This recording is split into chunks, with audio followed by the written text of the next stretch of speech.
So awesome to have Elias Schuster here with us. I know you've been covering the Bulls for SI here. Oh my goodness. What is going on with this team right now? When you look at this roster, it doesn't make any sense. The Bulls have been one of the most active teams at the trade deadline. And as we are recording this, the trade deadline will be at 2 o'clock. We're both on Central Time right now. So more moves could be made. We'll see. But overall, you look at this roster, Vooch is gone. He's getting shipped off to Boston. Kobe White is gone. He's going back to his home state. He'll be playing for the Hornets. And then Ayo Dosunmu this morning. I know the Bulls have been getting some calls about Ayo. Obviously, he's been playing really well this season, and also someone who plays really well alongside Josh Giddey, too. Um, but this is a completely different roster. So let's just start here. Yeah. What do you make of how active the Bulls have been at the trade deadline so far? Well, I think on the one hand, first off, thanks for having me, Tina. Thank you. Or Always excited to talk Bulls. But I think, first of all, like this is kind of what people expected in a way, right? I think they had so many expiring deals. A lot of people were pushing for them to be this aggressive on the deadline, especially with them sitting in this spot of 9-10 in the Eastern Conference on the same track they've been the past few years. So in a lot of ways, I think people around the league seemed like they expected the Bulls to be sellers. There were some rumors that maybe they'd go in a different direction, but for the most part, they're doing what a lot of people maybe wanted them to do. Now, the question is like, what's the plan from here? Because you pointed it out, right? The roster is currently, as we speak here, have before a the lot of deadline, guards. We got a is lot of guards on this. They're like the OKC Thunder of second round picks as well, too. We've got, I oh believe, yeah, 14 total second round 14 is picks the right count right now. now. Also, they've yet to get any first round picks, not even for Io.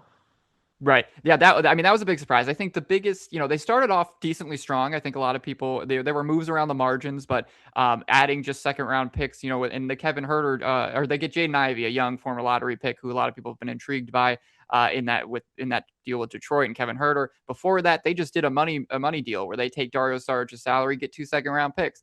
Even the Kobe White deal, there were it wasn't the best of the best return necessarily to some people, but on the one hand, his value was maybe not as high as some people wanted because he has to get paid soon. So getting the 3 second round picks there, it's okay.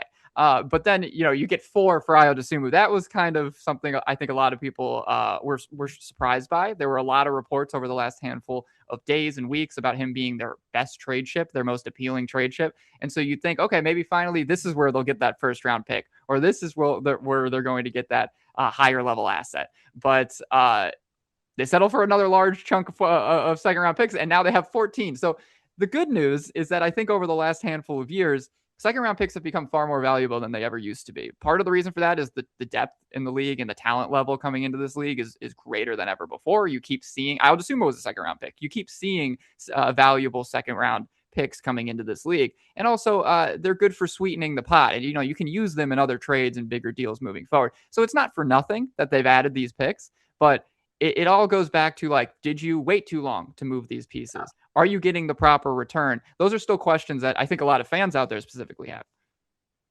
How I'm a little surprised here that one, they moved both Kobe and Io. I really thought they were gonna Sure. at least really try to keep Io. Yeah. Um, so many thoughts here, but one thing that comes to mind, obviously, AK at the beginning of the season talked about building while competing. I mean, we are no longer building while competing here. Yeah, you can say we're retooling as well, but when you look at things from a bigger picture standpoint, from a bigger picture lens, what are you seeing that the Bulls are really doing here? It's obviously we're going to find out later today what they believe. Arturis will speak to the media. We'll see what the way he sells these deadline moves. And like we said, maybe something else happens here that clarifies the air and helps us understand what their motives are. But it's hard not to look at this right now and think, hey, we're doing whatever their version is of a tank, right? It's something where they're going to just prioritize these young guys. They're going to try to develop a bunch of these young guys. They're going to evaluate more. A lot of these guys they added, Jaden Ivey, Usmani Jang, like these guys are all restricted free agents coming up, or they can hit the free agent market. So these next couple months are all going to be about evaluating who makes sense long term, who should we resign, which young guys can be part of this core moving forward. So to them, there's value still here where you can try to compete with these young guys, I guess, and see who's worth sticking around, who helps you win games. But also, it's hard for them probably not to think about their draft position. I mean, none of these, no one they have right now clearly is that star, is that big piece. A game changer is always winning that high lottery pick. They have not valued that in the past. They also have not valued adding draft capital like second rounders and stuff in the past. So maybe this is showing us, hey, over these next few months, we're going to focus on developing and maybe be thinking a little bit more about where our draft position will be. But we'll see. That hasn't been their mantra in the past, and we'll see how they try to sell it to people later. Going into the NBA trade deadline, they had about 7 guys on expiring contracts: Kobe White, Dalen Terry, Kevin Herter, Vooch, Zach Collins, Ayo Dosunmu, Javon Carter. So Kobe White is now headed to Charlotte. Out of that group, Zach Collins is the only one that Yeah, remains. Obviously, he's hurt right now, and TBD if he's gonna play even the rest of the year. yeah. And right now, obviously with some of the talent, the guys they've gotten back, and AK has talked a lot about, right? We want young guys with NBA experience. So you obviously look at a Jaden Ivey, his 3rd year in the NBA. I almost said NFL basketball brain here. His 3rd year in the NBA. Obviously missed a lot of last year with an injury. But they're still, and before the injury, he was playing really well. So again, back to what you were saying, right? Guys that they could get really develop and see really their potential too. Which trade so far has surprised you the most? Yeah, I think return wise, it would be that Ayo Dosunmu trade, just because I think there was a higher expectation there for what they can get back in return. And after they traded Kobe White, I think you kind of said it right. I thought maybe they'd keep Ayo Dosunmu around. I thought maybe moving on from Kobe said, hey, we chose which one we were going to keep, and that's made me expect even more of a greater return if they were going to move someone like Dosunmu. So that one definitely caught me off guard. I think the Kevin Herter one also, interestingly enough, really surprised me because, he wasn't talked about much, just someone who had much trade value. And clearly that deal is Detroit coveting him, wanting him, believing he could be a part of, them contending moving forward. So it will be very interesting to see, how he can fit into what they're doing there. Obviously they're pushing hard for the playoffs, but I didn't see him as a piece that was going to be on the move. I thought honestly maybe they, depending on what the Bulls' motives were, they would move to the offseason, potentially re-sign him. I mean, he's had a solid year, but you never heard his name out there. And so the fact that the Bulls were able to get even back in that deal someone like Jaden Ivey, who is probably the most interesting young player that they've added, obviously has had a lot of injury trouble the past couple of years. But I mean, before he got hurt last season, over his first 30 games, he's averaging, 18 points per game. His score, he's an extremely explosive athlete that could make a lot of sense for a team that wants to play fast and get out and transition and especially play alongside someone like Josh Giddey. So that one definitely caught me off guard too. I think adding Ivey's not shocking. They've clearly wanted these players that are like young with experience, like they say, and these former lottery picks, and take chances on them. But I didn't think that they would get him in a deal without having to give up somebody maybe like Kobe White or Ayo. Yeah. You know what I'm shocked at? I'm shocked that Trey Jones is still on this Sure. roster.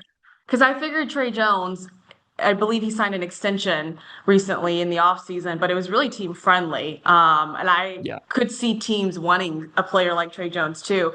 Okay, so oh my goodness, it's just so crazy to look at the roster at the even like a week ago, right? To what the Yeah. roster Well, is it's right hard to remember. It's hard to even think about all the moves because I think there's been what, 5 trades now that they've made. So, I mean, it's hard to. It all kind of mushes together now, and we got to see where the dust settles. My count, I have 6 right now. And again, we are recording this a few hours before the trade deadline. It's around Right. 11:30 our time right now. So TBD if the Bulls will continue to make some moves. I mean, I just look at the amount of guards that they have on this roster. It's crazy. Do they have a guy that's over 6'9"? on the roster. I think Ousmane Dieng, who they've added, and Leonard Miller, who they just added this morning in that Audisumu deal, he's a bigger forward as well. So they added a little bit of size, but even Yabusele, who they traded Dalen Terry for straight up, which was a kind of a confusing deal. He comes over from the Knicks. I mean, he's technically a big man. He plays very big, but he's like 6'8". I mean, he's a smaller guy. So they're The way definitely he plays makes up for his height. sure. Absolutely, absolutely. I mean, he's very physical, and that's the nice thing. I mean, the Bulls have Full lacked aggressive physicality. power. Yeah, so they'll add physicality and strength with both Yabusele and Leonard Miller, but still, yeah, they're a little bit strapped for traditional size heading out of this trade deadline right now. It's so funny because I remember about a week ago, I was talking to Casey Johnson, longtime Bulls beat Right. reporter, about the double big lineup, right? With Sticks and Vooch. And now, okay, that is out the window. So 14 second round picks right now. That's how many they have. I feel like that's like even crazy for me to even say that.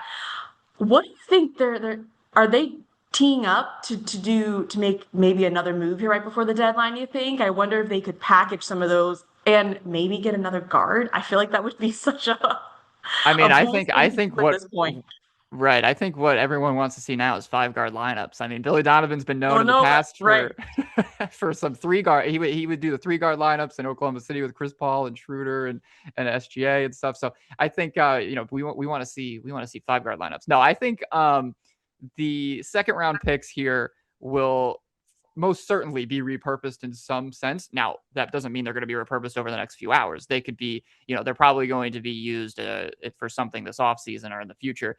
But, holding 14 second rounders doesn't make a lot of sense. But we did just see today, you trade 4 second rounders and you get a player like Audisumu. Obviously, you need someone willing to make that deal. But there's a world out there where you can package these picks together and get a solid player. I also think it's, not out of the question over these next handful of hours that, one of those guards we talk about maybe gets rerouted somewhere else. Mm. Whether it's Anthony Simons, who is having a really strong season, a 6-man of the year caliber season with the Boston Celtics. He makes a lot of money. That would be the really challenging part. But, I wouldn't be surprised if a contender out there is somewhat interested. It would just be about making it work financially. Even with Colin Sexton, he's more of a veteran player. He could make a lot of sense. Both players are also on expiring deals, so that's at least attractive to contending teams who need guard help. So I would imagine that they're trying to flip some of these guys again. And some of these deals, remember, are still pending. Like they're not official. Vooch's deal is not Pending. official just And yet, that's the too. Yeah. Anthony Simons deal, yeah. And Jaden Ivey, like that one, the moment they got Jaden Ivey, you thought the Bulls were probably going to plan to keep him around. He's already, he's said to already be in shoot around in Toronto. So like there's things here you can kind of read between the lines and be like, all right, they're clearly still trying to make some things happen, and maybe some players are rerouted.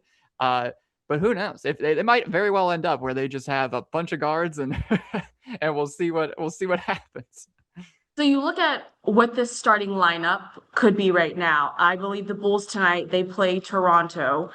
I'm assuming this is what the starting five could look like. Giddy, Sure. Colin Sexton, Isaac Okoro, Perhaps. Yeah. Modest, Mhm. and Jalen Smith. Right. What are your thoughts on this lineup now? Well, see, I think if you're the Bulls, like, honestly, that lineup, because it has Okoro, it has Modest, Jalen Smith's Right? obviously been around, has Giddy. The starting lineup itself actually doesn't look that crazy. It's going to be more of the bench. But I think if you have that shooting guard spot open, that probably should be someone, if you're thinking development, if you're thinking, let's see what we have in these guys. Sexton probably isn't sticking around long term. He's still on the younger side, but he would make sense more in a winning environment. So I would be looking like, let's get Jaden Ivey in there. Let's see how he looks next to Josh Giddey.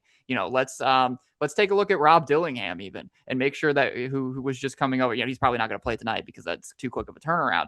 But if they are keeping him and he's coming from the Timberwolves, like he's another young guy drafted 2 years ago. Let's see how he fits next to Josh Giddey. Like the whole point of these next couple of months should be about evaluating the players you've added, how they fit next to Josh Giddey, who they've made very clear at this point, it seems, is a core piece, is going to be a piece they build around. It should be about seeing how the younger guys fit. So I hope that there's a lot of tweaking and messing with this starting lineup. I hope Billy Donovan is all in on the development side of things and potentially not, prioritizing, let's put Trey Jones in there because he's the veteran, or let's give more minutes even to Sexton. I think it's going to be really hard for him to manage this sort of roster over the next couple of months, but it should be development focused. Yeah, but it's so funny to hear you say that because I feel like that is what it's really been the last few seasons development focus, and now it's continuing to be with the kind of players that they are adding. Obviously, with right now, I believe 7 guys on expiring contracts, even with this roster, the current roster that they have as of 11/31, because we obviously know changes and moves could be made. I just feel like also too in the off season that they're going to continue to make moves and make tweaks here to this roster. So this also could be a different team given when next season rolls around. Okay, Elias. Thanks so much for jumping on here. We really appreciate Yeah. it. Obviously, a crazy day. Um, Typically, the last few seasons, AK hasn't made a ton of moves, but I mean, I feel like he's making up for it now with the amount of moves we've seen so Yeah, far. I right. believe 6 on my count, but TBD if they'll be making any more. Yeah, absolutely. It's good. It's been a crazy day already with the IO trade, but it could be even crazier. So we'll see what happens. And I'm excited to see where the dust settles. But thank you, Tina, for having me on, and always excited to talk some Bulls. For sure. I didn't even get to sip my cup of coffee, and then the IO news hit, so Bulls beat me to I that. know. I actually, believe it or not, I haven't even had a coffee today, and I'm feeling it. So before that 2 p.m. deadline strikes, I need to be probably chugging about 3 cups. We'll see what happens. All right, thanks, Elias. Thank you.